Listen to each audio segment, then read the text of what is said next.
Nature can be protected in various ways, the basic objective of which is to protect the natural environment and keep it compatible with normal life.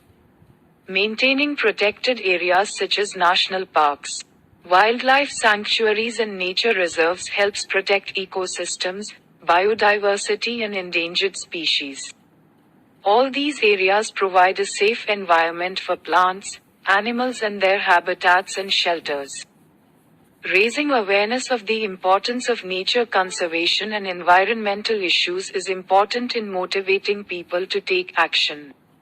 Environmental education programs, public campaigns and community involvement can help foster a sense of responsibility and stewardship of nature. It is important to remember that nature conservation is an ongoing process and requires long-term commitment and collective efforts from individuals, communities, governments and organizations. In the following pictures you can see the natural protective activities.